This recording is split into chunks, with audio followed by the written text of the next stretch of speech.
हरे कृष्णा दोस्तों, राधे राधे। लोहे को कभी कोई खराब नहीं कर सकता, लेकिन उसकी खुद की जंग ही उसे खराब कर देती है। इसी तरह इंसान को भी कोई बर्बाद नहीं करता, बल्कि इंसान की खुद के नकारात्मक विचार उसे बर्बाद कर देते हैं। तो हरे कृष्णा, इसी सुविचार के साथ आप सभी का दिन शुभ और मंगलमय हो। कान्हा जी का आशीर्वाद सदा आप सभी पर बना रहे। इससे पहले की कथा सुनने के लिए आप सभी को बहुत बहुत धन्यवाद। आप सुनिए आज की कथा। ब्रह्मा जी कहते हैं, हे ब्राह्मणों, सब तीर्थों और क्षेत्रों में जो जप, होम, व्रत और तपस्या तथा दान के फल प्राप्त होते हैं, उनमें से कोई ऐसा दिखाई नहीं देता जो पुरुषोत्तम क्षेत्र में रहने के फल की बराबरी कर सके। अब बारंबार अधिक कहने की क्या आवश्यकता। वह पुरुषोत्तम क्षेत्र सबसे महान है। यह बात सत्य है, सत्य है, एकदम सत्य है। समुद्र के जल से घिरे हुए पुरुषोत्तम तीर्थ का एक बार भी दर्शन कर लेने पर तथा ब्रह्मा विद्या का एक बार भी बोझ हो जाने पर मनुष्य फिर गर्भ में नहीं आता। जहाँ भगवान विष्णु का सानिध्य है, उस उत्तम पुरुषोत्तम क्षेत्र में 1 वर्ष या फिर 1 मास तक भगवान की उपासना करें। ऐसा करने वाले पुरुष ने जप, होम तथा भारी तपस्या की है, वह उस परम धाम में जाता है जहाँ साक्षात ईश्वर श्री हरि विराजमान रहते हैं। ब्रह्मा जी की बात सुनकर मुनिगण कहने लगे, भगवान, हमें तीर्थ की महिमा का विस्तार पूर्वक श्रवण करने पर भी तृप्ति नहीं होती, इसलिए आप पुनः किसी गोपनीय तीर्थ का वर्णन कीजिए। ब्रह्मा जी कहने लगे, श्रेष्ठ ब्राह्मणों, पूर्व समय में देवर्षि नारद ने मुझसे यही प्रश्न पूछा था। उस समय मैंने प्रयत्न पूर्वक जो कुछ उनसे कहा था वही तुम्हें भी बतलाता हूँ। सुनो नारद जी। नारद जी ने पूछा, जगपते स्वर्गलोक, मृतलोक और रसातल में कुल कितने तीर्थ हैं तथा सभी तीर्थों में सदा कौन सबसे बढ़कर तीर्थ है? कृपया बताइए। ब्रह्मा जी बोले, देवर्ष, स्वर्गलोक, मृतलोक और रसातल में 4 प्रकार के तीर्थ हैं। दव, आसु, आर्स और मानुष। यह तीनों लोक में विख्यात है। जम्बू द्वीप में भारतवर्ष तीर्थ भूमि है, वह तीनों लोकों में विख्यात है। बेटा, वह कर्म भूमि है, इसलिए उसे तीर्थ कहते हैं। पहले मैंने तुम्हें जो बताए हैं वे सब तीर्थ भारतवर्ष में ही हैं। हिमालय और विंध्य पर्वत के बीच में 6 ऐसी नदियां हैं जिनका प्रकट ब्रह्मा, विष्णु तथा शिव इन देवताओं से हुआ है। इसी प्रकार दक्षिण समुद्र तथा विंध्य पर्वत के बीच में भी 6 देव संभव नदियां हैं। यह 12 नदियां प्रधान रूप से बताई गई हैं। गोदावरी, भीमरथी, तुंगभद्रा, कृष्णवनी, तापी और पयोसनी यह विंध्य पर्वत के दक्षिण की नदियाँ हैं। भागीरथी, नर्मदा, यमुना, सरस्वती, विशोका और विशस्त यह विंध्याचल और हिमाचल पर्वत से संबंध रखने वाली नदियाँ हैं। इन पुण्यम नदियों को देव तीर्थ बताया गया है।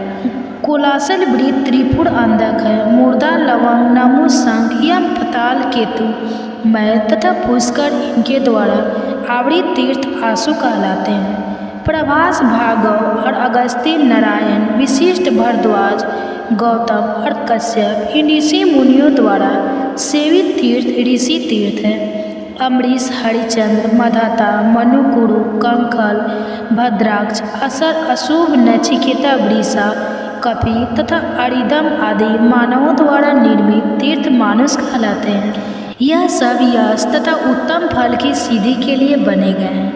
तीनों लोकों में कहीं भी जो अपने आप प्रकट हुए देव तीर्थ हैं, उन्हें पुण्य तीर्थ कहा गया है। इस प्रकार मैंने तीर्थ भेद बतलाया है। महादैत्य राजा बलि देवताओं के अजय शत्रु हुए। उन्होंने धर्म, यश, प्रजा पालन, गुरु भक्ति, सत्य भाषण, बल पराक्रम, त्याग और क्षमा के द्वारा वह सामान्य प्राप्त किया, जिसकी लोकों में कहीं कोई तुलना ही नहीं है। उनकी बढ़ती हुई समृद्धि को देखकर एक बार देवताओं को बड़ी चिंता हुई। वे आपस में सलाह करने लगे कि हम बलि को कैसे जीते। राजा बलि के शासनकाल में तीनों लोक निष्कर्ष थे। कहीं पर आदि व्याधि या शत्रुओं की बाधा नहीं थी। अनावृष्टि और अधर्म का तो नाम भी नहीं था। स्वप्न में भी किसी को दुष्ट पुरुष का दर्शन नहीं होता था। देवताओं को उनकी उन्नति बाण की तरह चुभने लगी। बलि की कृति रूपी तलवार से वे टुकड़े टुकड़े हुए जाते थे तथा उनके शासन रूपी शक्ति से देवताओं के समस्त अंग विदीर्ण हो रहे थे, इसलिए उन्हें कभी कांति नहीं मिलती थी। अब देवता उनसे द्वेष करने लगे, उनके यश रूपी अग्नि से जलने लगे। इसलिए देवतागण व्याकुल होकर भगवान विष्णु की शरण में गए। जाकर देवतागण कहने लगे, शंख चक्र और गदा धारण करने वाले जगन्नाथ, हम पीड़ित हैं, हमारी सत्ता छीन गई है। आप हमारी ही रक्षा के लिए अस्त्र शस्त्र धारण करते हैं। आप जैसे स्वामी के होते हुए हम पर ऐसा दुख आ पड़ा है। हमारी जो वाणी आपको प्रणाम करती थी, वही एक दैत्य को कैसे नमस्कार करेगी। हे सुरेश्वर, आपको ऐश्वर्य से पुष्ट होकर अपने ही पराक्रम से तीनों लोकों को जीतकर हम स्थिर होंगे। अब दैत्य को हम कैसे नमस्कार करें। देवताओं का ऐसा वचन सुनकर दैत्यों का संहार करने वाले भगवान ने देव कार्य की सिद्धि के लिए इस प्रकार कहा। श्री भगवान बोले, देवताओं, बलि मेरा भक्त है, उसे देवता या असुर कोई भी नहीं मार सकते। जैसे तुम लोग मेरे द्वारा पालन पोषण के योग्य हो, वैसे ही बलि भी है। मैं बिना युद्ध के ही स्वर्ग से बलि का राज्य छीन लूँगा और को बांधकर तुम्हारा राज्य तुम्हें लौटा दूंगा। ब्रह्मा जी कहते हैं, बहुत अच्छा कहकर देवता स्वर्ग में चले गए। इधर देवताओं के स्वामी भगवान विष्णु ने अदिति के गर्भ में पड़े। उनके जन्म के समय अनेक प्रकार के उत्सव होने लगे। यज्ञेश यज्ञ पूर्वक पुरुष स्वयं ही वामन रूप में अवतरित हुए। इसी समय बलवान में श्रेष्ठ बलि ने अश्वमेघ यज्ञ की दीक्षा ली। प्रधान ऋषि तथा वेद वेदांग के ज्ञाता पुरोहित शुक्राचार्य ने उस यज्ञ का आरंभ कराया। स्वयं शुक्र ही यज्ञ के आचार्य थे। उस यज्ञ में भविष्य का भाग लेने के लिए जब सब देवता निकट आए, तब दान दो, भोजन करो, सबका सत्कार करो, पुण्य हो गया, पुण्य हो गया, ऐसा शब्द यज्ञ मंडप में गूंजने लगे। उस समय विचित्र कुंडल धारण किए साम गान करते हुए वामन जी धीरे धीरे यज्ञशाला में पहुंच गए और आने पर वे यज्ञ की प्रशंसा करने लगे। शुक्राचार्य ने उन्हें देखते ही समझ लिया कि यह ब्राह्मण रूपधारी वामन देवता वास्तव में दैत्यों के विनाशक यज्ञ और तपस्या के फल देने वाले और राक्षस कुल का संहार करने वाले साक्षात विष्णु हैं। बलवान में श्रेष्ठ महातेजस्वी राजा बलि क्षत्रिय धर्म के अनुसार विजय होकर भक्तिपूर्वक धन का दान करते हुए अपनी पत्नी के साथ यज्ञ की दीक्षा लेकर बैठे थे और भविष्य का हवन करते हुए यज्ञ पुरुष का ध्यान कर रहे थे।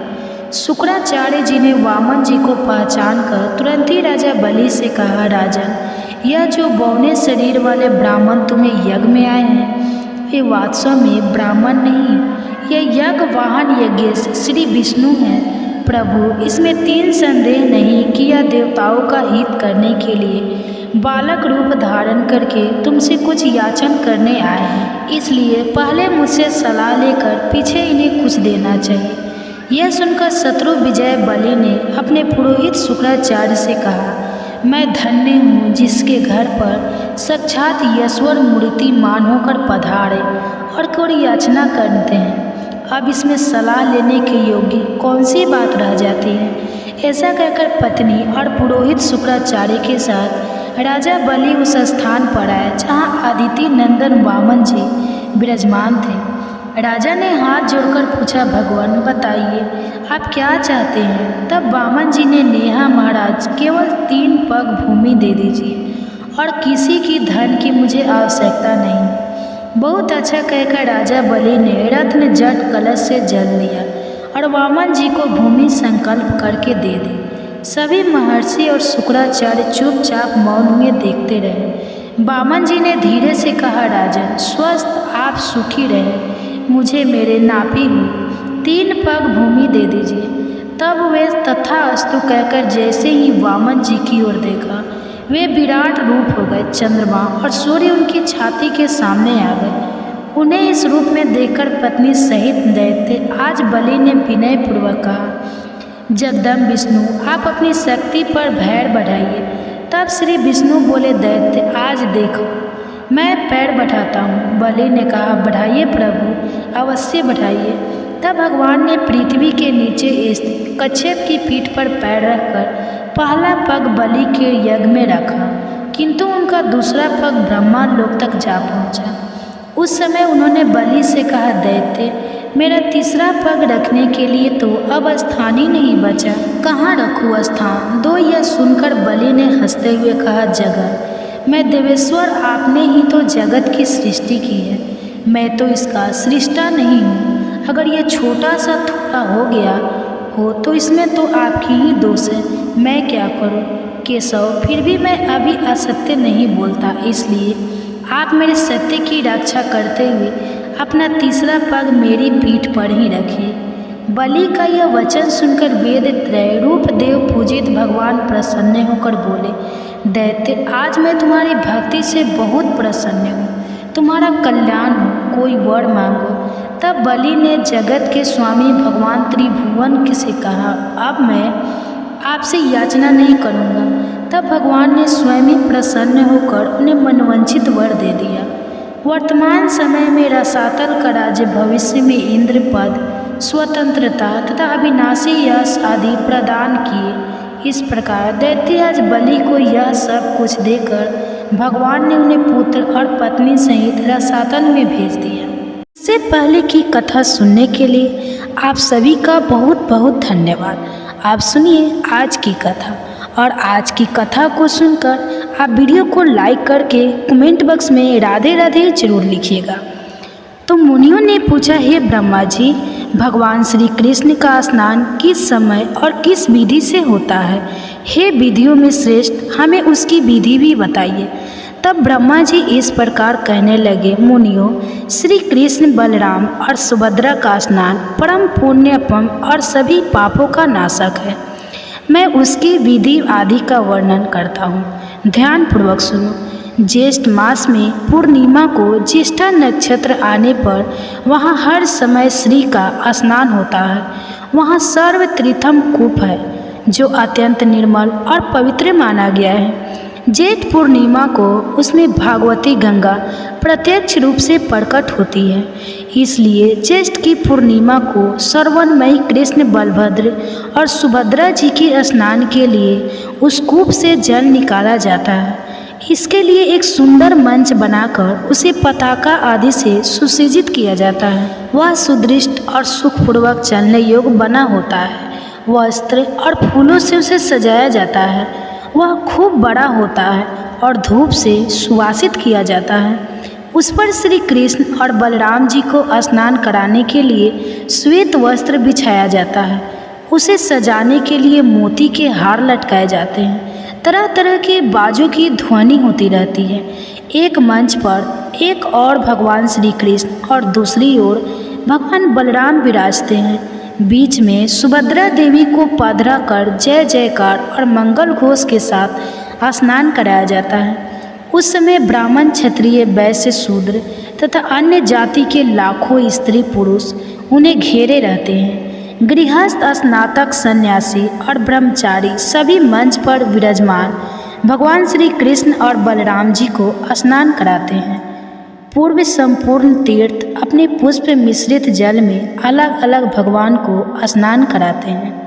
फिर शंख, घंटा, भेरी, मृदंग, झांस आदि वाद्यों की तमल ध्वनि के साथ स्त्रियों के मंगल गीत, स्तुतियों के मनोहर शब्द, जय जयकार, वीणा रव और वेणु नादा के समान जान पड़ता है।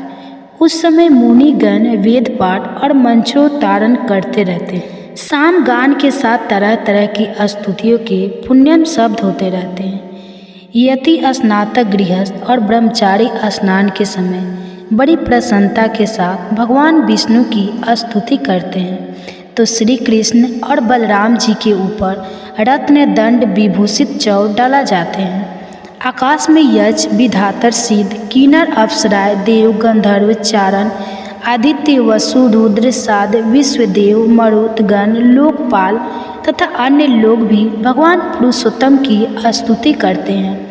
देव देवेश्वर पुराण पुरुषोत्तम, आपको नमस्कार है। जगत पालक भगवान जगन्नाथ, आप सृष्टि, स्थिति और करने वाले, जो त्रिभुवन को धारण करने वाले, ब्राह्मण भक्त मोक्ष के कारण भूत और समस्त मनवांछित फलों के दाता हैं। उन भगवान को हम प्रणाम करते हैं।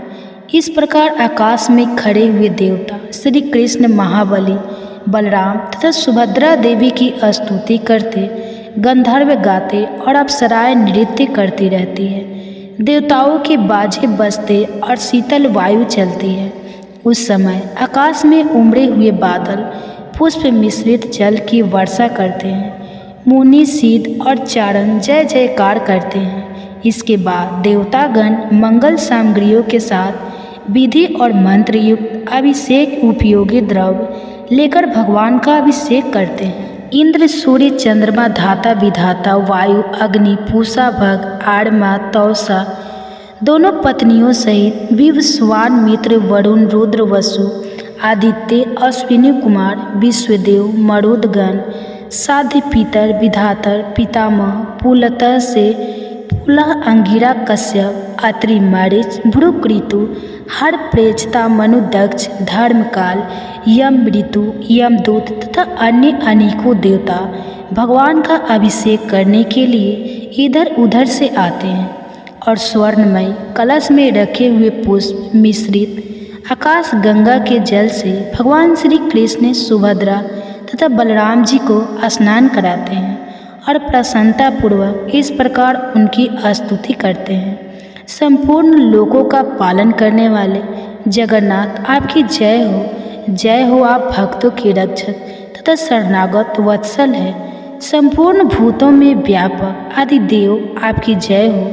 योगी और आपकी जय हो, जय हो। सूर्य आपके नेत्र है तथा आप देवताओं के राजा हैं। वेदों में आप ही सर्वश्रेष्ठ बताए गए हैं। आपके कच्छप अवतार धारण किया था। आप श्रेष्ठ यज्ञ स्वरूप हैं। आपकी नाभि से कमल उत्पन्न हुआ था, इसलिए आप पदे नाभ कहलाते हैं। आप पहाड़ों पर विचर वाले तथा योग सही हैं।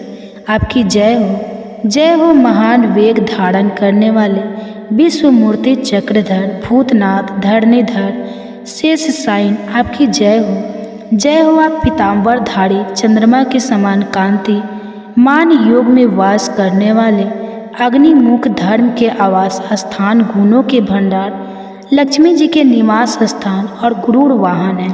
आपकी जय हो, जय हो। लोककांत, आपकी जय हो, जय हो, जय हो। आप परम शांत, परम सार, भूत चक्र धारण करने वाले, सर्पों के साथ रहने वाले, नील वस्त्रधारी, शांति काक और मोक्षदायक तथा समस्त पापों को दूर करने वाले हैं। आपकी जय हो, जय हो, जय हो। बलराम जी के छोटे भाई जगदीश्वर श्री कृष्ण, आपकी जय हो। पज्ञ पत्र के समान नेत्रों वाले तथा इच्छा अनुसार फल देने वाले प्रभु, आपकी जय हो। चक्र और गदा धारण करने वाले नारायण, आपका वक्ष स्थल वनमाला से आच्छादित है। आपकी जय हो। लक्ष्मीकांत विष्णु, आपको नमस्कार है। आपकी जय हो। इस प्रकार श्री कृष्ण, बलराम और सुभद्रा जी की स्तुति, दर्शन और वंदन करने के बाद देवतागण अपने अपने स्थान को चले जाते हैं। उस समय जो मनुष्य अपने मंच पर विराजमान पुरुषोत्तम श्री कृष्ण, बलभद्र और सुभद्रा जी का दर्शन करते हैं, वे अविनाशी पद को प्राप्त होते हैं। सहस्त्र गोदान, विधिवत भूमि, धन, अर्घ्य और आदित्य पूर्वक अन्न दान, विधिवत वर्ष उत्सर्ग, ग्रीष्म काल में जलदान, चंद्रायन व्रत के अनुष्ठान तथा शास्त्रोक्त विधि से 1 मास तक उपवास करने से जो फल मिलता है, वही मंच पर विराजमान भगवान श्री कृष्ण का दर्शन करने से मिल जाता है। या फिर अधिक कहने की क्या आवश्यकता है। संपूर्ण तीर्थों में व्रत और दान का जो फल बतलाया गया है, वह मंच स्थल श्री कृष्ण, सुभद्रा जी और बलराम जी का दर्शन करने मात्र से प्राप्त हो जाता है। इसलिए स्त्री हो या पुरुष सबको उस समय पुरुषोत्तम जी का दर्शन करना चाहिए। इससे सब तीर्थों में स्नान आदि करने का फल मिलता है। भगवान के स्नान किए हुए शेष जल को अपने शरीर पर छिड़कना चाहिए। इससे पुत्र की इच्छा करने वाली स्त्री को पुत्र की प्राप्ति होती है। सुख चाहने वालों को सौभाग्य मिलता है और रोगा नाड़ी रोग से मुक्त हो जाती है और धन की इच्छा रखने वाली स्त्री को धन मिलता है। इसलिए भगवान श्री कृष्ण के स्नान विशेष जल को अपने अंगों पर जरूर छिड़कना चाहिए। वह संपूर्ण अभिलक्ष्य वस्तुओं को देने वाला है।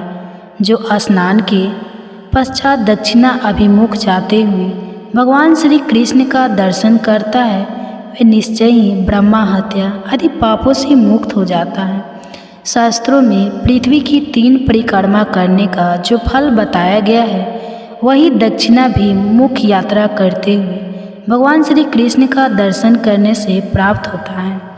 अधिक क्या कहा जाए, वेद वास्तु पुराण महाभारत तथा समस्त धर्म शास्त्रों में पुण्य कर्म का जो कुछ भी फल बताया गया है वह सब सुभद्रा जी के साथ दक्षिणा भूमि कर यात्रा करने वाले भगवान श्री कृष्ण और बलराम जी का दर्शन करने मात्र से मिल जाता है। ब्रह्मा जी कहते हैं, मुनियों, भगवान श्री कृष्ण बलभद्र और सुभद्रा जी या रथ पर विराजमान होकर जब गुंडिचा मंडप की यात्रा करते हैं अर्थात गुंडिच नामक उद्यान मंदिर जो पुरी में इंद्रधूमन सरोवर के तट पर स्थित है, इसके गुंडिचा, गुंजा, गुंडी और आदि नाम भी विख्यात हैं। तो जब गुंडिच मंडप की यात्रा करते हैं तो भगवान उस समय उन्हें उनका दर्शन प्राप्त होता है और जो लोग 1 सप्ताह तक उस मंडल में विराजमान भगवान श्री कृष्ण, बलभद्र जी और सुभद्रा जी का झांकी करते हैं वे विष्णु लोक को जाते हैं। मुनियों ने पूछा, हे जगतपति, इस यात्रा का आरंभ किसने किया था? उसमें सम्मिलित होने वाले मनुष्य को क्या फल मिलता है? इस बारे में भी विस्तार पूर्वक बताइए। तब ब्रह्मा जी बोले, हे ब्राह्मणों, पूर्व काल में राजा इंद्र ने भगवान से प्रार्थना की कि मेरे सरोवर के तट पर 1 सप्ताह के लिए आपकी यात्रा हो। तब श्री भगवान बोले, राजन, तुम्हारे सरोवर के तट पर 7 दिनों के लिए मेरी यात्रा होगी। वह यात्रा गुंडिचा नाम से विख्यात और समस्त अभिलक्ष्य फलों को देने वाली होगी और मोक्ष प्रदान करने वाले भगवान नरसिंह का प्रभाव बतलाता हूँ। सुनो, उनके समस्त गुणों का वर्णन कौन कर सकता है, इसलिए मैं भी संक्षेप से ही बताऊंगा। इस लोक में जो कोई देवी अथवा मनुष्य सिद्धियाँ सुनी जाती है वे सब भगवान की कृपा से ही सिद्ध होती है। स्वर्ग, मृत्यु लोक, पाताल दिशा, जल, गांव तथा पर्वत, इन सबनों में भगवान की कृपा से ही मनुष्य की अबाध गति होती है। मुनिवर, सनातन कल्पराज अर्थात पूजा की सर्वश्रेष्ठ विधि और नरसिंह जी का तत्व जिसे देवता या असुर भी नहीं जानते, तो तुम्हें बताता हूँ, सुनो। उत्तम साधक को चाहिए कि जाग जौ की लपसी मूल, फल, खली अथवा सतों से भोजन की आवश्यकता पूर्ण करे या फिर केवल दूध पीकर रहे। इंद्रियों को वश में रखकर धर्म परायण होकर वन कांत प्रदेश, पर्वत, नदी संगम या सिद्ध क्षेत्र या फिर नरसिंह जी के मंदिर में जाकर या स्वयं स्थापना करके भगवान की विधिवत पूर्वक पूजा करे। शुक्ल द्वादशी को उपवास करके जितेंद्रिय भाव से 20 लाख बार भगवान के मंत्र का जाप करे। ऐसा करने वाला भक्त उपपातक और महापातकों से युक्त होने पर भी मुक्त हो जाता है। पहले भगवान नरसिंह की परिक्रमा करके चंदन और धूप आदि के द्वारा उनकी पूजा करें। मस्तक झुकाकर प्रभु को प्रणाम करें और उनके माथे पर कपूर और चंदन मिले हुए चमेली के फूल चढ़ाएं। इससे सीधी प्राप्त होती है। किसी भी कार्य में भगवान की गति कुंठित नहीं होती। ब्रह्मा, रुद्रा आदि देवता भी उनके तेज को नहीं सह सकते। फिर संसार में सिद्ध, गंधर्व, मनुष्य, दानव, विधातर, यक्ष, किन्नर और महानागों की तो बात ही क्या है। एक बार भी भगवान नरसिंह का भक्ति पूर्वक दर्शन करने से करोड़ों जन्मों के पापों और दुखों से छुटकारा मिल जाता है। युद्ध, संकट, दुर्गम स्थान, चोर, व्याघ्र आदि की पीड़ा, प्राण संशय, विष, अग्नि, जल तथा ग्रह रोग आदि जनित कष्ट प्राप्त होने पर जो भगवान का ध्यान करता है वह सब प्रकार की आपत्तियों से छुटकारा पा जाता है। जैसे सूर्य देव होने पर महान अंधकार दूर हो जाया करता है, ठीक उसी प्रकार भगवान नरसिंह का दर्शन होने पर यह सभी उपद्रव भी नष्ट हो जाते हैं। अनंत नामक वासुदेव जी का भक्ति पूर्वक दर्शन और उन्हें वंदन करने पर मनुष्य सभी पापों से मुक्त होकर परम पद को प्राप्त होता है। मैंने इंद्र ने तथा विभीषण ने भी इनकी आराधना की है, फिर कौन मनुष्य भला उनकी आराधना नहीं करेगा। जो मनुष्य श्वेत गंगा में स्नान करके श्वेत माधव तथा मत्स्य माधव का दर्शन करता है वह श्वेत द्वीप में जाता है। तब मुनियों ने कहा, हे भगवान, अब आप श्वेत माधव के महात्म का पूरी से वर्णन कीजिए, साथ ही भगवान की प्रतिमा का वृतांत भी विस्तार के साथ बताइए कि धरती में विख्यात भगवान के पवित्र क्षेत्र में श्वेत माधव की स्थापना किसने की थी। तब ब्रह्मा जी इस प्रकार बोले कि हे मुनिवर, सतयुग में श्रेष्ठ नाम के एक बलवान राजा थे, बड़े बुद्धिमान, धर्म शूरवीर, सत्य प्रतीक और दृढ़ता पूर्वक व्रत का पालन करने वाले। उनके राज्य में 1000 वर्षों तक मनुष्य की आयु होती थी और किसी भी बालक की मृत्यु नहीं होती थी, अर्थात किसी की भी अकाल मृत्यु वहाँ नहीं होती थी। इस प्रकार राजा श्वेत के राज्य में कुछ समय व्यतीत होने के बाद एक घटना घटित हुई। कपाल गौतम नामक एक परम धर्मात्मा ऋषि थे। उनका एक पुत्र हुआ जो कालवंश दांत निकलने से के पहले ही चल बसा। उसे गोद में लेकर बुद्धिमान ऋषि राजा के पास आई।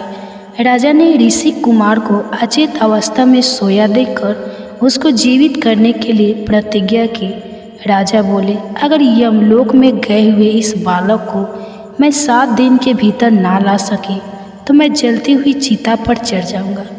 ऐसा कहकर राजा ने लाख नील कमलों से महादेव जी की पूजा करके उनके मंत्र का जाप आरंभ कर दिया। जगदीश्वर भगवान शिव राजा की अत्यंत भक्ति का विचार करके पार्वती जी के साथ उनके सामने प्रकट हुए और बोले, राजन, मैं तुम पर बहुत प्रसन्न हूँ। महादेव जी का यह वचन सुनकर राजा श्वेत ने सहसा उनकी ओर देखा। वे सब अंगों में भस्म रमाए हुए थे। उनके शरीर की कांति शरदकालीन चंद्रमा और कूद के समान थी। उनके नेत्र विकट थे, व्याघ्र चर्म का वस्त्र और उनकी ललाट में चंद्रमा की रेखा थी। उन पर नजर पड़ते ही राजा ने सहसा पृथ्वी पर गिरकर उन्हें प्रणाम किया और फिर कहा, प्रभु, अगर आप मुझ पर प्रसन्न हैं और अगर कि मुझ पर दया है तो काल के वंश में पड़ा हुआ यह ब्राह्मण बालक पुनः जीवित हो जाए, यही मेरी प्रतिज्ञा है। महेश्वर, आप इसे यथा योग्य आयुष युक्त और कल्याण का भागी भी बनाए। श्वेत की यह बात सुनकर महादेव जी को बड़ी प्रसन्नता हुई। उन्होंने सब भूतों को भय देने वाले काल को आज्ञा दी और काल ने मृत्यु के मुख में पड़े हुए उस बालक को जीवित कर दिया। इसके बाद वे देवी पार्वती के साथ अंतर ध्यान हो गए। फिर राजा ने हजारों वर्षों तक एकाग्रचित्त होकर राज्य किया। फिर लौकिक धर्मों और वैदिक नियमों का विचार करके भगवान केशव की आराधना का निश्चित व्रत ग्रहण किया। इसके बाद वे दक्षिण समुद्र के पुरुषोत्तम क्षेत्र में गए और जगन्नाथ जी के पास ही सुंदर रमणीय क्षेत्र में एक सुंदर मंदिर बनवाया और श्वेत शिला के द्वारा भगवान श्वेत माधव की प्रतिमा बनवाकर विधि पूर्वक उसकी प्रतिष्ठा की। उस समय ब्राह्मणों, दीनों, अनाथ और तपस्वियों को दान देकर राजा ने भगवान माधव के समीप पृथ्वी पर गिरकर संसांठ प्रणाम किया। फिर 1 महीने तक मौन और निराहार रहकर द्वादशाक्षर मंत्र का जप किया। जब समाप्त होने पर भगवान देवेश्वर की इस प्रकार स्तुति आरंभ की। श्वेत बोले, ओम वासुदेव को नमस्कार है, सबको अपनी ओर खींचने वाले संकर्षण को नमस्कार है, अत्यंत धूति मान प्रदुमन कवि रुद्ध होने वाले अनिरुद्ध तथा नारायण को नमस्कार है, जिनके अनेक रूप हैं, जो विश्व रूप विधाता निर्गुण शुद्ध और उज्ज्वल कर्म वाले हैं, उनको नमस्कार है, जिनकी नाभि में कमल है, जो पद गर्भ ब्रह्मा जी की उत्पत्ति के कारण है, उनको नमस्कार है, जिनका वर्ण कमल के समान है, जो हाथ में भी कमल लिए रहते हैं, उनको नमस्कार है जिनके नेत्र कमल के समान है, जो सहस्त्र नेत्रों से युक्त और शिव स्वरूप है। मैं उन्हें नमस्कार है जिनके सहस्त्र पैर और सहस्त्र भुजाएं हैं। उन मन रूप परमेश्वर को नमस्कार है। ओम वर रूपधारी भगवान को नमस्कार है, जो वर देने वाले उत्तम वृद्धि से युक्त वरिष्ठ विनय शरणागत रक्षक और अपनी महिमा से कभी ना होने वाले उन भगवान को प्रणाम है। ओम बाल रूपधारी, बाल कमल के समान कांति, मान बाल और चंद्रमा रूप नेत्रों वाले, मनोहर केशों के सुबोधित बुद्धिमान भगवान विष्णु को प्रणाम है। केशव को नमस्कार है, नारायण को नित्य नमस्कार है, सर्वश्रेष्ठ माधव और गोविंद को नमस्कार है। ओम विष्णु को नमस्कार है, मधुसूदन को प्रणाम है, शुद्ध स्वरूप और किरणों को धारण करने वाले भगवान को नमस्कार है। अनंत को नमस्कार है, सूक्ष्म रूप और श्री वत्सधारी को नमस्कार है। हे गोविंद, मेरी रक्षा कीजिए, आप ही इस संसार से मेरा उद्धार कर सकते हैं। यह संसार समुद्र मोह रूपी जल से भरा हुआ है, इसके पार जाना असंभव है। मैं इसके गले तक डूबा हुआ हूँ। पुंडरीकाक्ष, आपके सिवा दूसरा कोई ऐसा नहीं है इससे मेरा उद्धार कर सके। उस विख्यात दिव्य पुरुषोत्तम क्षेत्र में राजा श्वेत के इस प्रकार स्तुति करने पर देवाधिदेव जगत गुरु श्री हरि उनकी भक्ति का विचार करके संपूर्ण देवताओं के साथ राजा के सामने आए। नील मेघ के समान श्याम वर्ण कमल, पत्र के समान बड़ी बड़ी आँखें, हाथों में देदीप्यान सुदर्शन, बाएं हाथ में पंचजन्य शंख तथा अन्य हाथों में भी गदा, सारंग, धनुष और खंडक, यही उनकी झांकी थी। भगवान ने कहा, राजन, तुम्हारी बुद्धि बड़ी उत्तम है, तुम में पाप का लेस भी नहीं है और मैं तुम पर बहुत प्रसन्न हूँ। तुम अपनी इच्छा के अनुसार कोई उत्तम वर मांगो। देवाधिदेव भगवान का यह अमृतम वचन सुनकर महाराज श्वेत ने नमस्कार निवारण उन्हें प्रणाम किया और उन्हीं के मन लगाते हुए कहा, भगवान, अगर मैं आपका भक्त हूँ तो मुझे ये उत्तम वरदान दीजिए। ब्रह्मा लोक से भी ऊपर जो अविनाशी बैकुंठ धाम है, जिसे नर्मय रजोगुण रहित शुद्ध और संसार की आसक्ति से शून्य बताया गया, मैं उसी को प्राप्त करना चाहता हूँ। कि इस प्रकार पूछने पर परम कांतिमान देवाधिदेव श्री हरि ने उन्हें सांत्वना देते हुए कहा कि ब्राह्मण देवता भी मुझे ठीक ठीक नहीं जानते, किंतु तुम पर प्रेम होने के कारण मैं अपना रहस्य बतलाऊं कि कैसे इस जगत की मैं सृष्टि करता हूँ। ब्रह्मा ऋषि, तुम प्रीत भक्त हो और मेरी शरण में आए हो, इसलिए तुम्हें मेरा स्वरूप का प्रत्यक्ष दर्शन हुआ है। तुम्हारा ब्रह्मचार्य महान है। पूर्व काल में मैंने जल को नाड़ा नाम दिया था। उस नाड़ा में मेरा सदा अयन अर्थात निवास रहता है, इसलिए मैं नारायण कहलाता हूँ। हे द्विज उत्तम, मैं नारायण ही सबकी उत्पत्ति का कारण, सनातन अविनाशी संपूर्ण भूतों का सृष्टा और संघर हूँ। मैं ही विष्णु, मैं ही ब्रह्मा और मैं ही देवराज इंद्र हूँ। यक्षराज कुबेर और प्रेतराज यम भी मैं ही हूँ। मैं ही शिव, चंद्रमा, प्रजापति, कश्यप, धाता, विधाता और यज्ञ हूँ। अग्नि मेरा मुख, पृथ्वी चरण चंद्रमा और सूर्य नेत्र, धूलोक मस्तक, आकाश और दिशाएं कान तथा जल स्वेद है। दिशाओं सहित आकाश मेरा शरीर और वायु मेरे मन में स्थित है। मैंने पर्याप्त दक्षिणा वाले अनेकों यज्ञों का अनुष्ठान किया है। पृथ्वी पर वेद के विद्वान देव यज्ञ में स्थित मुझ विष्णु का ही यजन करते स्वर्ग की इच्छा रखने वाले मुख्य क्षत्रिय और वैसे भी यज्ञ के द्वारा मेरी ही आराधना करते हैं। मैं ही शेष नाग होकर चारों ओर के समुद्रों और मेरु पर्वत सहित समस्त पृथ्वी को अकेला ही धारण करता हूँ। पूर्व काल में वारा रूप धारण करके मैंने ही जल में डूबी हुई इस पृथ्वी का अपनी शक्ति से उद्धार किया था। हे द्विश्रेष्ठ, मैं ही बलवानल होकर समुद्र का जल पीता और मेघ रूप से उसकी वर्षा भी करता हूँ। ब्राह्मण मेरा मुख, क्षत्रिय मेरी भुजाएं, वैश्य जी और शूद्र चरण है। ऋग्वेद, यजुर्वेद, सामवेद और अर्थवेद मुझसे ही प्रकट होते हैं और फिर मुझ में ही प्रवेश कर जाते हैं। ज्ञान परायण सन्यासी स्वयं सल, जिज्ञासु तथा काम, क्रोध और द्वेष से रहित अशांत निष्पाप ज्ञाता ब्राह्मण सदा मेरा ही चिंतन करते हुए उपासना करते हैं। रत्नों से भरे हुए समुद्र और चारों दिशाओं को मेरे ही स्वरूप जानो। सत्य, दान, उग्र तपस्या और अहिंसा यह मेरे बनाए हुए विधान के अनुसार ही विहित माने जाते हैं और मेरे ही स्वरूप में इनकी स्थिति भी है। तुमने लोक में अस्थावर जंगम रूप को कुछ भी देखा है, वह संपूर्ण भूतों को उत्पन्न करने वाला मेरा ही आत्मा है, जिसे मैंने उस रूप में प्रकट किया है। मैं ही शंख, चक्र और गदा धारण करने वाला नारायण हूँ। जब तक 1000 महायुगों का समय नहीं बीत जाता, तब तक संपूर्ण विश्व को मोहित करके यहाँ जल में शयन करता हूँ। मुनि श्रेष्ठ, जब तक ब्रह्मा जी सोकर नहीं उठ जाते, तब तक मैं हर समय यहाँ शिशु रूप में ही रहता हूँ। विपेद्रा, मुझ ब्रह्मा रूपी परमात्मा ने अनेक बार संतुष्ट होकर तुम्हें वरदान दिया है। समस्त चराचर जगत का नाश होकर सब कुछ एकांत में मग्न हो जाने पर तुम मेरी ही आज्ञा से यहाँ आ निकले।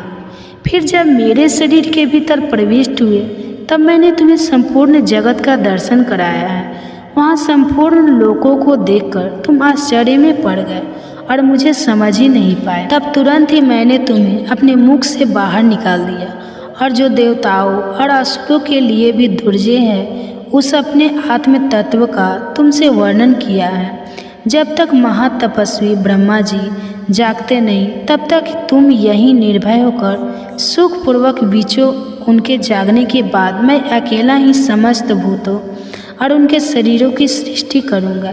ऐसा कहकर भगवान ने मुनिवर मार्कंडेय जी से पूछा कि मुनि, तुमने जिस अभिप्राय से मेरी स्तुति की है, अब उसे कहो, मैं शीघ्र ही उत्तम वरदान दूंगा।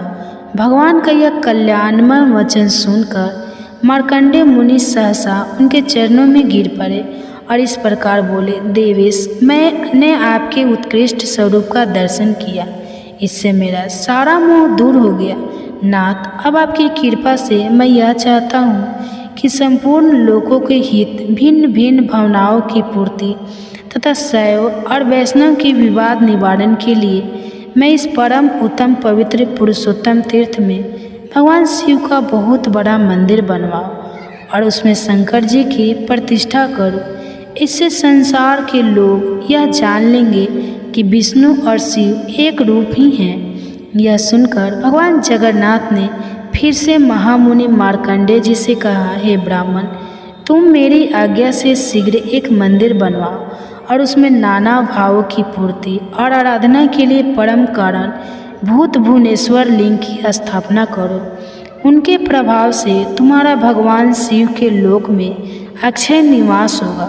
शिव की स्थापना करने पर मेरी ही स्थापना होती है और हम दोनों में तनक भी अंतर नहीं है। हम एक ही तत्व दो रूप में व्यक्त हुए हैं। जो रुद्र है वही विष्णु है, जो विष्णु है वही महादेव है। वायु और आकाश की तरह दोनों में कोई अंतर नहीं। जो अज्ञान से मोहित है वह इस बात को नहीं जानता कि जो ध्वज है वही वृषभ ध्वज है। इसलिए हे ब्राह्मण, तुम अपने नाम से शिवालय बनवाओ और देवाधिदेव भगवान से उत्तर की ओर एक सुंदर तीर्थ का निर्माण करो। वह तीर्थ मनुष्य लोक में मार्कंडेय हत के नाम से विख्यात होगा। उसमें स्नान करने से सभी पापों का नाश हो जाएगा। मार्कंडेय मुनि से ऐसा कहकर भगवान जनार्दन वहीं अंतर्ध्यान हो गए। ब्रह्मा जी कहते हैं, हे ब्राह्मणों, अब मैं पंच तीर्थ की विधि बतलाओ। पंच तीर्थ की विधि के साथ ही स्नान, दान और देव दर्शन से जो फल मिलता है उसका भी वर्णन करूँगा। मार्कंडेय हद में जाकर जो मनुष्य उत्तर दिशा की ओर मुँह करके 3 बार डुबकी लगाए और इस प्रकार कहे कि भाग के नेत्रों का नाश करने वाले त्रिपुर शत्रु भगवान शिव, मैं संसार सागर में निगमन पापग्रस्त और अचेतन हूँ, आप मेरी रक्षा कीजिए। आपको नमस्कार है। समस्त पापों को दूर करने वाले शांत स्वरूप शिव को नमस्कार है। देवेश्वर, मैं यह स्नान करता हूँ, मेरा सारा पाप नष्ट हो जाए। ऐसा कहकर बुद्धिमान पुरुष नाभि के बराबर जल में स्नान करने के बाद देवताओं और ऋषियों का विधि पूर्वक तर्पण करे। फिर तिल और जल लेकर पितरों की भी तृप्ति करे। उसके बाद आचमन करके शिव मंदिर में जाए। मंदिर के अंदर प्रवेश करके 3 बार देवता की परिक्रमा करे। फिर मार्कंडेय नमः इस मूल मंत्र से या फिर अघोर मंत्र से यानी कि ओम तरे सर्वे सर्वे नमस्तुते रुद्र रूपे भय इस मंत्र से शंकर जी की पूजा करके उन्हें प्रणाम करे और फिर इस प्रकार कहे त्रिलोचन नमस्ते अस्तु नमस्ते। तो भूषण त्राही माम विरूपाक्ष महादेव नमस्तुते अर्थात 3 नेत्रों वाले शंकर आपको नमस्कार है। चंद्रमा के रूप में धारण करने वाले आपको नमस्कार है। विकट नेत्रों वाले शिव जी आप मेरी रक्षा कीजिए। हे महादेव आपको नमस्कार है। इस प्रकार मार्कंडेय सभी पापों से मुक्त होकर भगवान शिव के लोक में जाता है। वहाँ से कल्पास्थायी वट वृक्ष के पास जाकर उसकी 3 परिक्रमा करे। फिर इस प्रकार कहे कि अव्यक्त स्वरूप महाप्रलयकारी और महान रह शिव आप वट वृक्ष को नमस्कार है। हे वट आप प्रत्येक कल्प में अमर है। आप पर भगवान श्री हरि का निवास है। हे ग्रोथ मेरे पाप हर लीजिए। कल्प वृक्ष आपको नमस्कार है। इसके बाद भक्ति पूर्वक परिक्रमा करके उस कल्पास्थायी वट को नमस्कार करे। ऐसा करने वाला मनुष्य केचुली से छूटे हुए सांप की तरह अचानक पापों से मुक्त हो जाता है। उस वृक्ष की छाया में पहुंच जाने पर मनुष्य ब्रह्मा हत्या पाप से भी मुक्ति हो जाता है। फिर अन्य पापी की तो भला बात ही क्या है। भगवान श्री कृष्ण के अंग से प्रकट हुए ब्रह्मा तेजोमय वट वृक्ष रूपी श्री विष्णु को प्रणाम करके मनुष्य राजसूय और अश्वमेध यज्ञ से भी अधिक फल पा लेता है और अपने कुल का उद्धार करके विष्णु लोक में जाता है। भगवान श्री कृष्ण के सामने खड़े हुए गुरूर को जो नमस्कार करता है वह सब पापों से मुक्त होकर श्री विष्णु जी के बैकुंठ धाम में जाता है। ब्रह्मा जी कहते हैं, हे मुनिवर, इस प्रकार स्तुति करके राजा ने समस्त कामनाओं को पूर्ण करने वाले सनातन पुरुष जगन्नाथ भगवान वासुदेव को प्रणाम किया और चिंता मग्न होकर पृथ्वी पर कोष और वस्त्र बिछाकर भगवान का ध्यान करते हुए वे उसी पर सो गए। सोते समय उनके मन में यही संकल्प था कि सबकी पीड़ा दूर करने वाले देवाधिदेव भगवान जनार्दन मुझे प्रत्यक्ष दर्शन कैसे देंगे। सो जाने पर देवाधिदेव जगत गुरु भग वासुदेव ने राजा को सपने में अपने शंख चक्र और गदा धारण करने वाले स्वरूप का दर्शन कराया। राजा इंद्रधूमन ने बड़े प्रेम से भगवान का दर्शन किया। वे शंख और चक्र धारण किए हुए थे। उन्होंने सारंग नामक धनुष और बाण भी धारण कर रखे थे। उनका स्वरूप प्रलयकालीन सूर्य के समान दय दिव्यमान हो रहा था और वे प्रज्वलित तेज के विशाल मंडल लग रहे थे। उनका श्रीअंग नीले पुंखराज के समान श्याम था। वे गुरूर के कंधे पर विराजमान थे और उनकी 8 भुजाएं शोभा पा रही थी। दर्शन देकर भगवान ने राजा से कहा, राजन, तुम्हें साधुवाद है। तुम्हारे इस दिव्य यज्ञ से, भक्ति से और श्रद्धा से मैं बहुत संतुष्ट हूँ। हे राजन, तुम व्यर्थ क्यों सोच में पड़े हो। यहाँ जो संसार में पूजने योगी सनातनी प्रतिमा है उसकी प्राप्ति का उपाय तुम्हें बतलाता हूँ। आज की रात बीतने पर निर्मल प्रभात में अर्थात सुबह के समय जब सूर्योदय हो उस समय अनेक प्रकार के वृक्षों से सुशोभित समुद्र के जल प्रात में जहाँ तरंगों से प्रेरित महान जल की राशि दिखाई देती है वही एक बहुत बड़ा वृक्ष खड़ा है जिसका कुछ भाग तो जल में है और कुछ धरती में है। वह समुद्र की लहरों से आहत होने पर भी कांपता नहीं है। तुम हाथ में कुल्हाड़ी लेकर लहरों के बीच से अकेले ही वहां चले जाना। तुम्हें वह वृक्ष दिखाई देगा। मेरे बताए अनुसार उसे पहचान कर बिना किसी शंका के उस वृक्ष को काट डालना। उसे काटते समय तुम्हें कोई अद्भुत वस्तु भी दिखाई देगी। उसी से सोच विचार कर तुम दिव्य प्रतिमा का निर्माण करो और मोह में डालने वाली चिंता को बिल्कुल छोड़ दो। ऐसा कहकर महाभाग्य हरि स्वप्न में अदृश्य हो गए। वह स्वप्न देखकर राजा को बड़ा आश्चर्य हुआ। उस रात को देखते थे भगवान ने मन लगाकर उठ बैठे और वैष्णव मंत्र और विष्णु सुत का जप करने लगे। प्रातः काल उठे और भगवत स्मरण करते हुए विधि पूर्वक उन्होंने समुद्र में स्नान किया। फिर ब्राह्मणों को नगर और गांव आदि दान में देकर अपने पुरवाना कृत करके समुद्र के तट पर चले गए। वहां अकेले ही महाराज ने समुद्र की महावेद किया और उस तेजस्वी महावृक्ष को देखा। बहुत ऊंचा वृक्ष था और उससे बड़ी बड़ी जट लटक रही थी। उसे देखकर राजा इंद्रधूमन बहुत प्रसन्न हुए। उन्होंने तीखे फरसे से उस वृक्ष को काट गिराया और उसके 2 टुकड़े करने का विचार किया। फिर जब उन्होंने उस लकड़ी का भाली भांति निरीक्षण किया तब एक अद्भुत बात उन्हें दिखाई दी। श्री विश्वकर्मा जी और भगवान विष्णु दोनों ब्राह्मण का रूप धारण कर वहां आए। उनके कंठ में दिव्य हार और शरीर में दिव्य अग्रांग शोभा पा रहे थे। वे दोनों अपने तेज से प्रज्वलित हो रहे थे। राजा के पास आकर उन्होंने पूछा, महाराज आप यहाँ कौन सा कार्य करेंगे? किस लिए आपने इस पेड़ को काट गिराया है? उन दोनों की बात सुनकर राजा बहुत प्रसन्न हुए। उन्होंने मीठी वाणी में उत्तर दिया, मैं यहाँ आदि अंत से रहित देवादिदेव जगदीश्वर भगवान विष्णु की आराधना के लिए प्रतिमाएं बनवाना चाहता हूँ। इसके लिए स्वयं भगवान ने ही मुझे स्वप्न में प्रेरित किया है। राजा की यह बात सुनकर भगवान जगन्नाथ ने हंसकर कहा, महाराज आपका विचार तो बड़ा उत्तम है, इसके लिए आपको धन्यवाद है।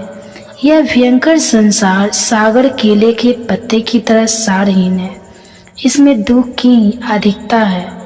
काम क्रोध इसमें पूरी तरह से भरे हुए हैं। इंद्रिय रूपी भंवर और कीचड़ के कारण यह अत्यंत दुस्से है। नाना प्रकार के सैकड़ों रोग यहाँ भंवर के समान हैं। महाभाग्य में हम दोनों के साथ बैठिए। यह मेरी साथी एक श्रेष्ठ शिल्पी है। ये सब प्रकार के शिल्प कर्म में अर्थात मूर्ति कला में साक्षात विश्वकर्मा जी के समान निपुण है। आप किनारा छोड़कर चले आइए, यह मेरे बताए अनुसार प्रतिमा तैयार कर देंगे। आप देखिए भगवान खुद ही राजा इंद्रधूमन से बता रहे हैं कि किस प्रकार प्रतिमाओं को निर्माण करना है। ब्राह्मण की बात सुनकर राजा इंद्रधूमन समुद्र का किनारा छोड़कर उनके पास चले गए और वृक्ष की शीतल छाया में बैठ गए। इसके बाद ब्राह्मण रूपधारी विश्वत्मा भगवान ने शिल्पिका जी को आज्ञा दी कि तुम प्रतिमा बनवाओ। भगवान श्री कृष्ण का रूप परम शांत हो। उनके नेत्र पद्म पत्र के समान विशाल होना चाहिए। विवक्षित वत्स चिन्ह तथा कौस्तुभ मणि और हाथों में शंख चक्र और गदा धारण किए हो। क्या आप में से कभी किसी ने जगन्नाथ भगवान जी के मंदिर में जाकर उनके दर्शन किए हैं? अगर आपने दर्शन किए हो तो कमेंट बॉक्स में जरूर बताइएगा। भगवान राजा को आगे बताते हुए कहते हैं कि वे कौस्तुभ मणि हाथों में शंख चक्र और गदा धारण किए हो। दूसरी प्रतिमा का विग्रह दूध के समान एकदम गोरा हो। उसमें स्वस्तिक का चिन्ह होना चाहिए।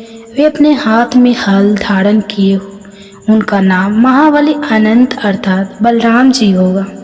देवता दानव गंधर्व यक्ष विद्याधर और नाग कोई भी उनका अंत नहीं जानते, इसलिए वे भगवान अनंत कहलाते हैं। और सुनो राजन, तीसरी प्रतिमा भगवान वासुदेव की बहन सुभद्रा देवी की होगी। उनके शरीर का रंग स्वर्ण के समान गौर और सुंदर शोभा से युक्त होना चाहिए। उनमें समस्त शुभ लक्षणों का समावेश होना बहुत आवश्यक है। भगवान के ऐसे कथन सुनकर उत्तम कर्म करने वाले विश्वकर्मा जी ने तत्काल उत्तम लक्षणों से युक्त प्रतिमाएं तैयार कर दी। पहले उन्होंने बलभद्र जी की मूर्ति बनाई। उनका वंश शरद काल के चंद्रमा की तरह श्वेत था। उनकी आंखों में कुछ कुछ लालिमा थी। उनका शरीर विशाल और मस्तक फना का होने से बड़ा विकट जान पड़ता था। वे नील वस्त्र धारण किए बल के अभिमान से उद्धत लग रहे थे। उन्होंने एक कुंडल धारण कर रखा था। उनके हाथों में गदा और मसूल शोभा पा रहे थे। उनका स्वरूप दिव्य था। उसका विग्रह साक्षात भगवान वासुदेव का था। उनके नेत्र कमल के समान प्रफुल्लित थे। शरीर की कांति नील मेघ के समान श्याम थी। उनकी श्याम आभा तीसी के फूल की तरह लग रही थी। बड़े बड़े नेत्र कमल पत्र की तरह लग रहे थे। शरीर पर पीताम्बर शोभा पा रहा था। वक्ष वस्त्र में शिवास्तव का चिन्ह और हाथ में चक्र था। इस प्रकार वे सर्व पापहारी श्री हरि बड़े दिव्य दिखाई देते थे।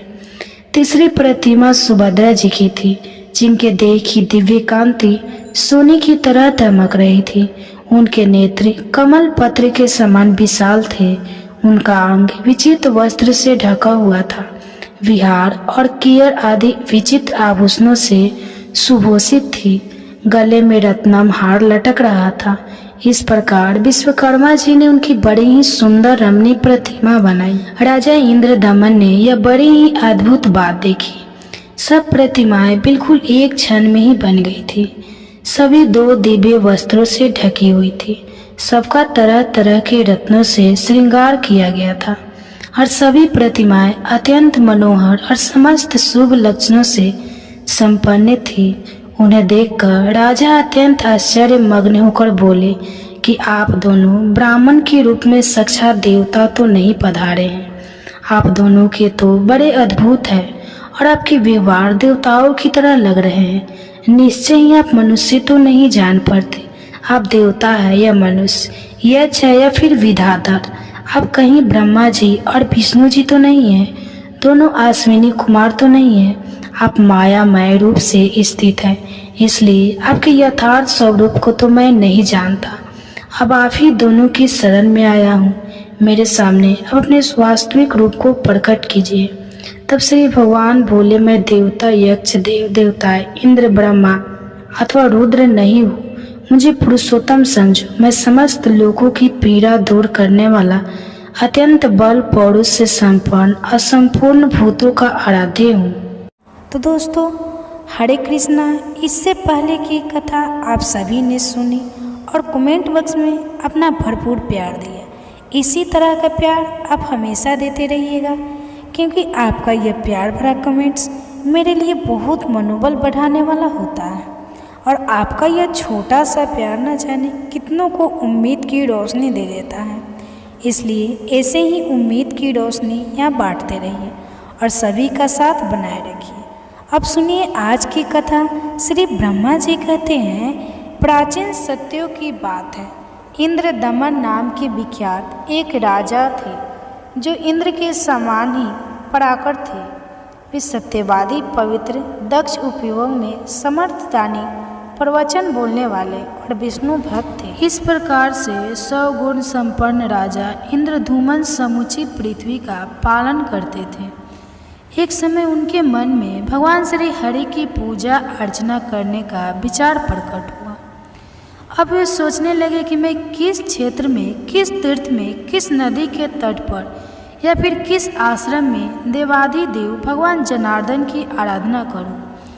इसी चिंता में पड़कर उन्होंने मन ही मन पूरी पृथ्वी की ओर नजर घुमाई। समस्त तीर्थों, क्षेत्रों, नगरी की ओर देखा, लेकिन सभी को छोड़कर वे विश्वविख्यात मोक्षदायक पुरुषोत्तम क्षेत्र में गए। वहाँ उन्होंने बहुत ऊंचा मंदिर बनवाकर उसमें बलराम जी, कृष्ण और सुभद्रा जी की स्थापना की तथा विधि पूर्वक स्नान, दान, तप, होम और देव दर्शन रूप 5 तीर्थों का अनुष्ठान करके प्रतिदिन भक्ति पूर्वक श्री पुरुषोत्तम भगवान की आराधना की और उन्हीं की कृपा से मोक्ष प्राप्त किया। मुनियों ने पूछा, हे सूर्यश्रेष्ठ राजा इंद्रधूमन, मुक्तिदायक पुरुषोत्तम क्षेत्र में किस लिए गए और वहां जाकर उन्होंने वह त्रिभुवन विख्यात प्रसाद किस प्रकार बनवाया?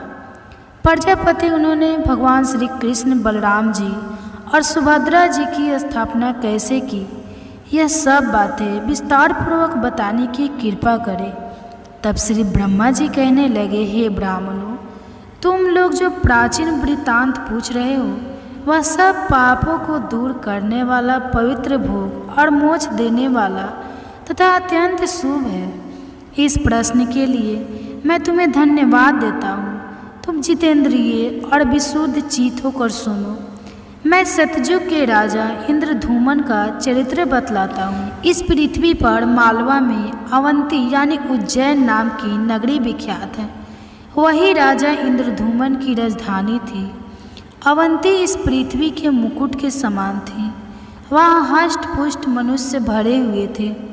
उसकी 4 दीवारी और दरवाजे बहुत मजबूत बने हुए थे। दरवाजों पर मजबूत किवाड़ और सीढ़ियाँ यंत्र लगे हुए थे। नगर के चारों ओर अनेकों खाया बनी हुई थी।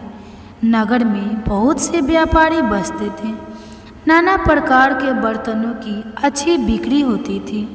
रथ चलने लायक सड़कें और बाजारा सुंदर थे। राहों से चारों ओर जाने के लिए मार्गों का अच्छी तरह से बंटवारा हुआ था। अनेकों घर और गोपुर बने हुए थे। बहुत सी गलियां उस नगर की शोभा बढ़ाती थी। राजहंसों के समान श्वेत और मनोहर महल लाखों की संख्या में बने हुए थे, जो उस पूरी की शोभा को और भी बढ़ा रहे थे। अनेकों यज्ञ संबंधी उत्सवों के कारण उस नगर में हमेशा आनंद छाया रहता था। गाने और बजाने की ध्वनि गूंजती रहती थी।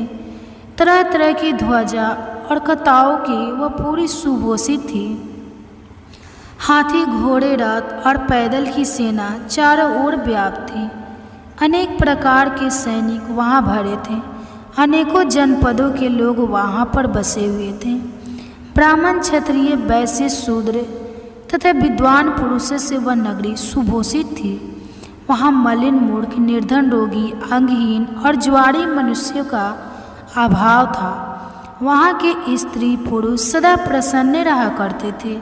वे सभी रत्नों के दाता और सब प्रकार की संपत्तियों को भोगने वाले थे। अवंतीपुरी में त्रिनेत्र, ताड़ी, त्रिपुर, शत्रु भगवान शिव महाकाल नाम से प्रसिद्ध होकर रहते थे।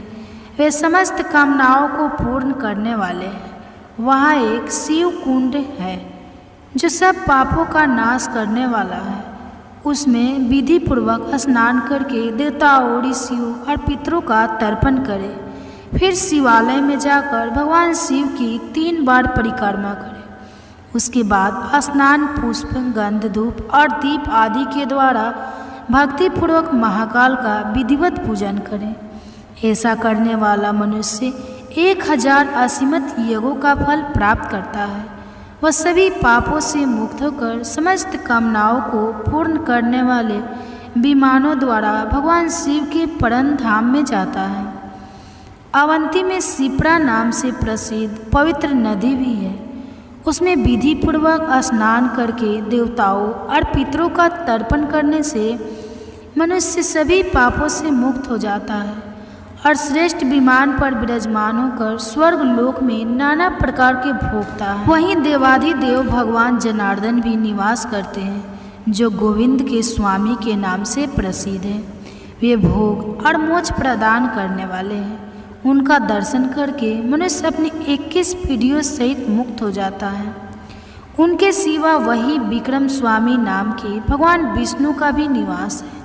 इस प्रकार राजाओं में श्री इंद्र दमन के द्वारा पलित व रमणी पूरी इंद्र की अमरावती के समान नित्य उत्सव के आनंद से भरी रहती है। वहाँ दिन रात इतिहास, पुराण, तरह तरह के शास्त्र और काव्य चर्चाएं सुनी जाती है। इस तरह वह उज्जैनीपुरी सब गुणों से संपन्न बताई गई है, जिसमें पूर्व काल में परम बुद्धिमान राजा इंद्रधूमन हुए थे। उस नगरी में अपने उत्तम राज का उपभोग करते हुए राजा इंद्रधूमन औरस पुत्रों की तरह प्रजा का पालन करते थे। वे सत्यवादी, परम बुद्धिमान, शूरवीर, समस्त गुणों के आकार, मतिमान, धर्मात्मा और शास्त्रधारियों में श्रेष्ठ थे। उनके सत्य, शील और इंद्रिय संयम के गुण थे। उनके पास अच्छे अच्छे हाथी, घोड़े, रथ, कंबल, मृग, चर्म, वस्त्र, रत्न और धन धान्य का कभी अंत नहीं होता था। और इस प्रकार समस्त वैभव से युक्त और समस्त गुणों से अलकृत राजा इंद्र दमकटक राज्य का उपभोग करते थे। एक बार उनके मन में यह विचार उत्पन्न हुआ कि मैं भोग और मोक्ष प्रदान करने वाले सर्व योगेश्वर श्री हरि की आराधना किस प्रकार करूं। तब उन्होंने यत्न पूर्वक समस्त इतिहास, पुराण, वेदांग, धर्मशास्त्र, ऋषियों के बताए हुए नियम तथा संपूर्ण विद्या स्थानों का विचार किया। यत्न पूर्वक गुरुजनों की सेवा की और वेदों के प्रागाव किया। फिर इंद्रियों के वश में करके मोक्ष की इच्छा से विचार किया कि मैं सनातन पुरुष, पीताम्बरधारी, चतुर्भुज, शंख चक्र गजाधर वनमाला विभूषित, कमल नयन, शिवस्त्र शोभित और मुकुट अंगद आदि आभूषणों से अलंकृत श्री हरि की आराधना किस प्रकार करूं। यह विचार करके बहुत बड़ी सेना को अपने साथ लेकर पुरोहित और व्रतियों के साथ अपनी नगरी उज्जैनी से बाहर निकल गए। उनके पीछे रथ पर सवार सैनिक हथियार हाथों में लेकर प्रस्थान करने लगे। उनके रथ विमानों के समान जान पड़ते थे। उन पर ध्वजा, पताका एवं फहरा रही थी। रथिनी निर्वेदम की इच्छा रखने वाले थे, अतः पूर्व की सब स्त्रियां भी वस्त्र आभूषण से अलंकृत होकर महाराज के साथ चलती अनेक नेत्र पद पत्र के समान विशाल थे और शस्त्रधारी सैनिक उन्हें घेर कर चलते थे। ब्राह्मण, क्षत्रिय और वैश्य ने भी राजा का अनुसरण किया और उनके पीछे पीछे चलने लगे। अनेक नगरों के निवासी व्यापारी भी धन, रत्न, स्वर्ण, स्त्री और अन्य उपकरणों के साथ प्रस्थान करने लगे। अस्त्र, शस्त्र, तांबूल, तिनके, काष्ठ, तेल, वस्त्र, फल और पत्र आदि की बिक्री करने वाले लोग अपनी अपनी दुकान लेकर राजा के साथ चलने लगे। घसियार, धोबी, ग्वाले, नाई और दर्जी भी हजारों की संख्या में साथ साथ चल रहे थे।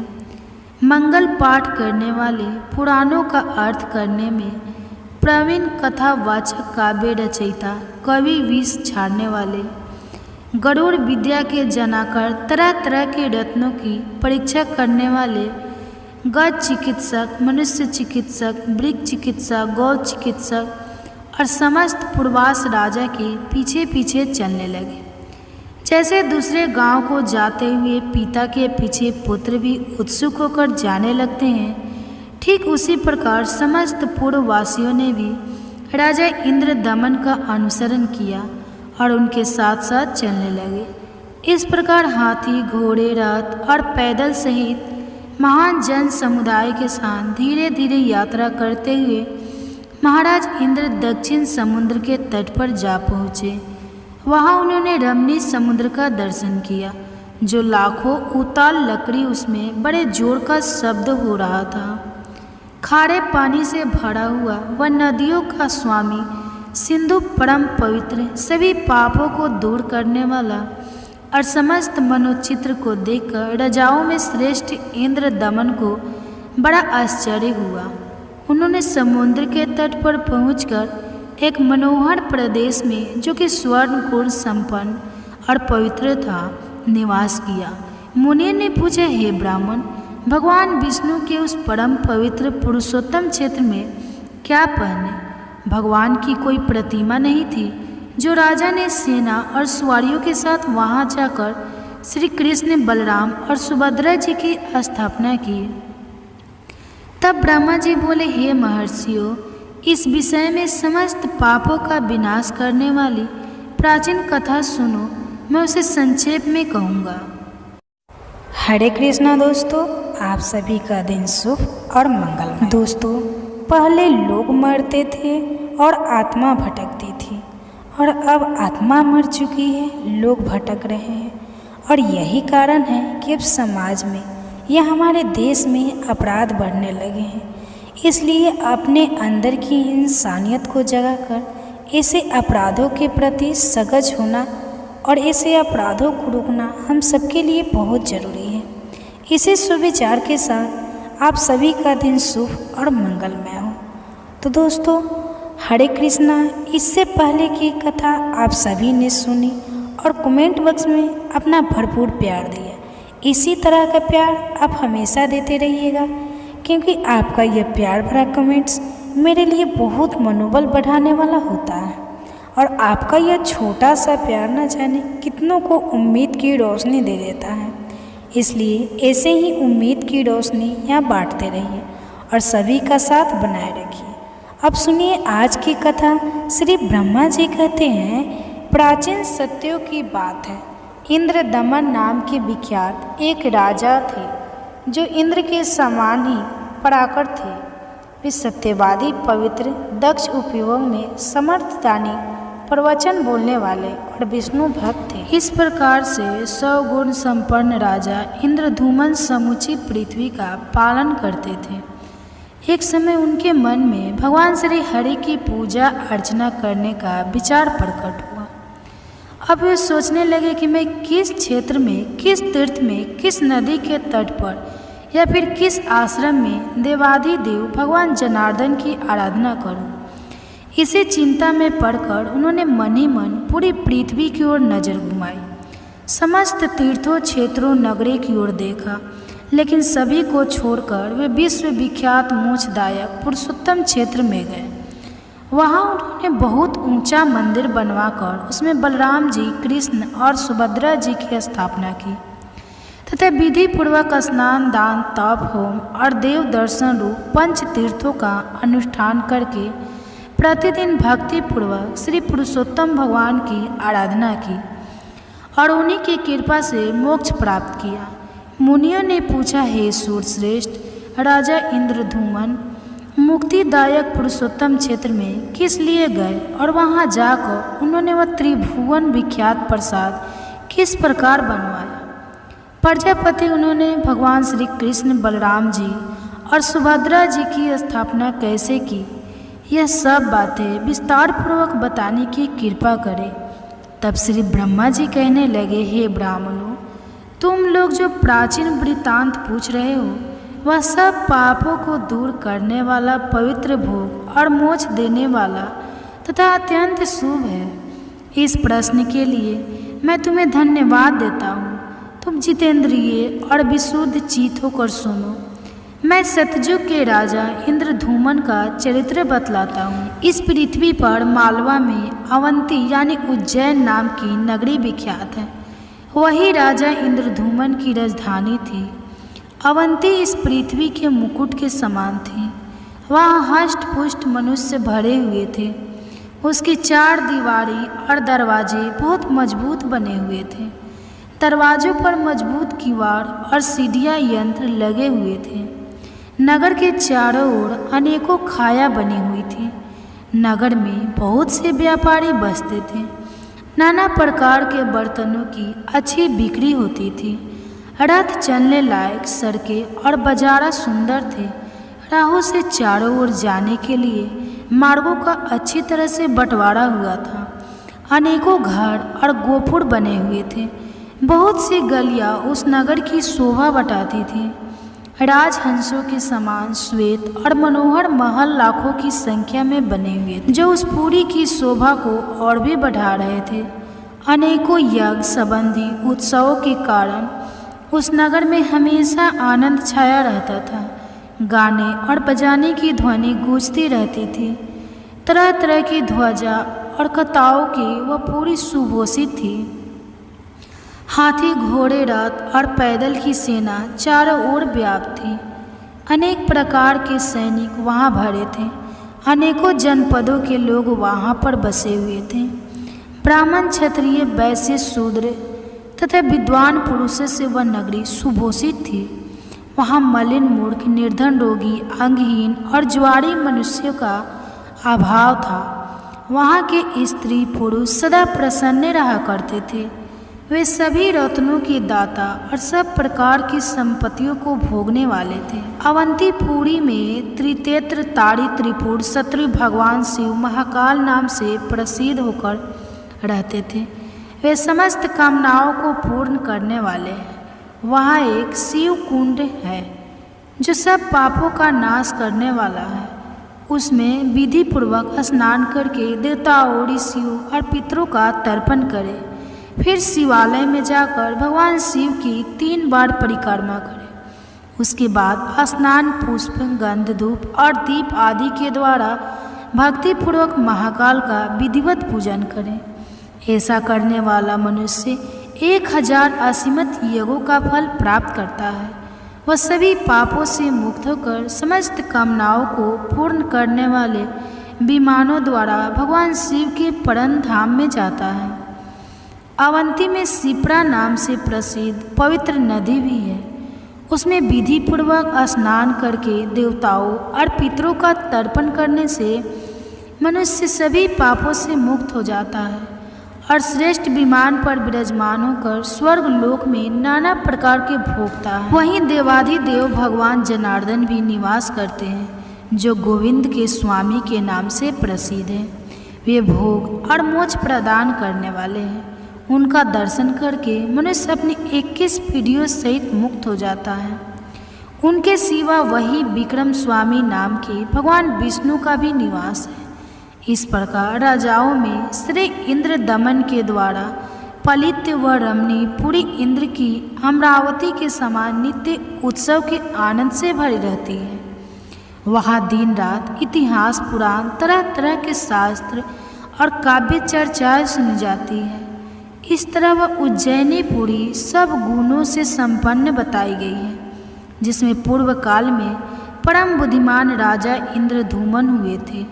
उस नगरी में अपने उत्तम राज का उपभोग करते हुए राजा इंद्रधूमन औरस पुत्रों की तरह प्रजा का पालन करते थे।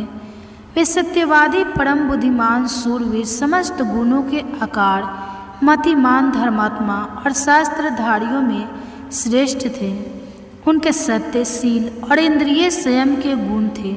उनके पास अच्छे अच्छे हाथी, घोड़े, रथ, कंबल, मृग, चर्म, वस्त्र, रत्न और धन धान्य का कभी अंत नहीं होता था।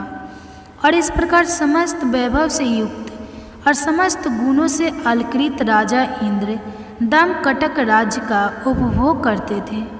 एक बार उनके मन में यह विचार उत्पन्न हुआ कि मैं भोग और मोक्ष प्रदान करने वाले सर्वयोगेश्वर श्री हरि की आराधना किस प्रकार करूं। तब उन्होंने यत्न पूर्वक समस्त इतिहास, पुराण, वेदांग, धर्मशास्त्र, ऋषियों के बताए हुए नियम तथा संपूर्ण विद्या स्थानों का विचार किया। यत्न पूर्वक गुरुजनों की सेवा की और वेदों के प्रागाव किया। फिर इंद्रियों के वश में करके मोक्ष की इच्छा से विचार किया कि मैं सनातन पुरुष, पीताम्बरधारी, चतुर्भुज, शंख, चक्र, गजाधर, वनमाला, विभूषित, कमल नयन, शिवस्त्र शोभित और मुकुट, अंगद आदि आभूषणों से अलंकृत श्री हरि की आराधना किस प्रकार करूं। यह विचार करके बहुत बड़ी सेना को अपने साथ लेकर पुरोहित और व्रतियों के साथ अपनी नगरी उज्जैनी से बाहर निकल गए। उनके पीछे रथ पर सवार सैनिक हथियार हाथों में लेकर प्रस्थान करने लगे। उनके रथ विमानों के समान जान पड़ते थे। उन पर ध्वजा, पताका एवं फहरा रही थी। रथिनी निर्वेदम की इच्छा रखने वाले थे, अतः पूर्व की सब स्त्रियां भी वस्त्र आभूषण से अलंकृत होकर महाराज के साथ चलती अनेक नेत्र पद पत्र के समान विशाल थे और शस्त्रधारी सैनिक उन्हें घेर कर चलते थे। ब्राह्मण, क्षत्रिय और वैश्य ने भी राजा का अनुसरण किया और उनके पीछे पीछे चलने लगे। अनेक नगरों के निवासी व्यापारी भी धन, रत्न, स्वर्ण, स्त्री और अन्य उपकरणों के साथ प्रस्थान करने लगे। अस्त्र, शस्त्र, तांबूल, तिनके, काष्ठ, तेल, वस्त्र, फल और पत्र आदि की बिक्री करने वाले लोग अपनी अपनी दुकान लेकर राजा के साथ चलने लगे। घसियार, धोबी, ग्वाले, नाई और दर्जी भी हजारों की संख्या में साथ साथ चल रहे थे। मंगल पाठ करने वाले, पुराणों का अर्थ करने में प्रवीण, कथावाचक, काव्य रचयिता, कवि, विष छाड़ने वाले, गरुड़ विद्या के जनाकर, तरह तरह के रत्नों की परीक्षा करने वाले, गज चिकित्सक, मनुष्य चिकित्सक, वृक्ष चिकित्सक, गौ चिकित्सक और समस्त पूर्वास राजा के पीछे पीछे चलने लगे। जैसे दूसरे गांव को जाते हुए पिता के पीछे पुत्र भी उत्सुक होकर जाने लगते हैं, ठीक उसी प्रकार समस्त पूर्ववासियों ने भी राजा इंद्र दमन का अनुसरण किया और उनके साथ साथ चलने लगे। इस प्रकार हाथी, घोड़े, रथ और पैदल सहित महान जन समुदाय के साथ धीरे धीरे यात्रा करते हुए महाराज इंद्र दक्षिण समुद्र के तट पर जा पहुँचे। वहाँ उन्होंने रमणीय समुद्र का दर्शन किया, जो लाखों उताल लकड़ी उसमें बड़े जोर का शब्द हो रहा था। खारे पानी से भरा हुआ वह नदियों का स्वामी सिंधु परम पवित्र, सभी पापों को दूर करने वाला और समस्त मनोचित्र को देखकर राजाओं में श्रेष्ठ इंद्र दमन को बड़ा आश्चर्य हुआ। उन्होंने समुद्र के तट पर पहुंचकर एक मनोहर प्रदेश में, जो कि स्वर्ण गुण संपन्न और पवित्र था, निवास किया। मुनि ने पूछा, हे ब्राह्मण, भगवान विष्णु के उस परम पवित्र पुरुषोत्तम क्षेत्र में क्या पहने? भगवान की कोई प्रतिमा नहीं थी। जो राजा ने सेना और सवारियों के साथ वहां जाकर श्री कृष्ण, बलराम और सुभद्रा जी की स्थापना की। तब ब्रह्मा जी बोले, हे महर्षियों, इस विषय में समस्त पापों का विनाश करने वाली प्राचीन कथा सुनो, मैं उसे संक्षेप में कहूँगा। हरे कृष्णा दोस्तों, आप सभी का दिन शुभ और मंगलमय। दोस्तों, पहले लोग मरते थे और आत्मा भटकती थी, और अब आत्मा मर चुकी है, लोग भटक रहे हैं। और यही कारण है कि अब समाज में या हमारे देश में अपराध बढ़ने लगे हैं। इसलिए अपने अंदर की इंसानियत को जगाकर ऐसे अपराधों के प्रति सजग होना और ऐसे अपराधों को रोकना हम सबके लिए बहुत ज़रूरी है। इसी सुविचार के साथ आप सभी का दिन शुभ और मंगलमय हो। तो दोस्तों, हरे कृष्णा, इससे पहले की कथा आप सभी ने सुनी और कमेंट बॉक्स में अपना भरपूर प्यार दिया। इसी तरह का प्यार आप हमेशा देते रहिएगा, क्योंकि आपका यह प्यार भरा कमेंट्स मेरे लिए बहुत मनोबल बढ़ाने वाला होता है। और आपका यह छोटा सा प्यार न जाने कितनों को उम्मीद की रोशनी दे देता है। इसलिए ऐसे ही उम्मीद की रोशनी यहाँ बांटते रहिए और सभी का साथ बनाए रखिए। अब सुनिए आज की कथा। श्री ब्रह्मा जी कहते हैं, प्राचीन सत्यों की बात है। इंद्र दमन नाम के विख्यात एक राजा थे, जो इंद्र के समान ही पराक्रम थे। वे सत्य